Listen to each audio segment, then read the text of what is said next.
अस्सलाम वालेकुम। कुछ दिन पहले हमारे ग्रुप पे इस मौजू पे गुफ्तगू हो रही थी कि एचबी लो रखी जाए तो क्या होता है, तिल्ली क्यों फूल जाती है और दूसरे मसाइल क्यों शुरू होते हैं।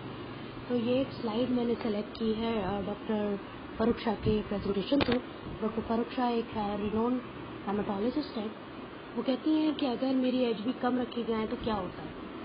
सबसे पहले तिल्ली बढ़ती है, जिगर बढ़ जाता है और जो है वो हाइपर स्प्लेनिज्म में चले जाते हैं, मतलब कि तिल्ली बढ़ जाती है। अच्छा, फिर ये होता है कि हमारा बार बार जब तिल्ली बढ़ती है तो बार बार ब्लड लगना शुरू हो जाता है। बार बार ब्लड लगने का आसान लफ्ज़ों में मैं आपको बताऊं तो हम फौलाद ज़्यादा जमा करना शुरू कर देते हैं और ये हम जाते हैं स्प्लीनेक्टमी की तरफ। मतलब कि अब स्प्लीन हर हाल में निकालनी होगी। अगर तिल्ली निकालनी होगी तो उसके बाद के भी बहुत ज़्यादा मसाइल हैं।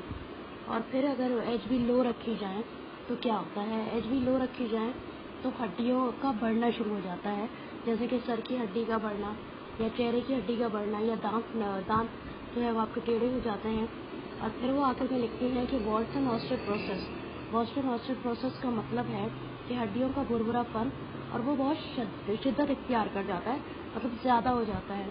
तो उम्मीद है कि आपको ये ट्रांसलेशन मदद देगा, आपकी हेल्प करेगा ये, और आपको समझ आएगा कि अगर आपके बच्चे की या आपकी हेमोग्लोबिन कम रखी जाए तो क्या होता है, क्या मसाइल होता है।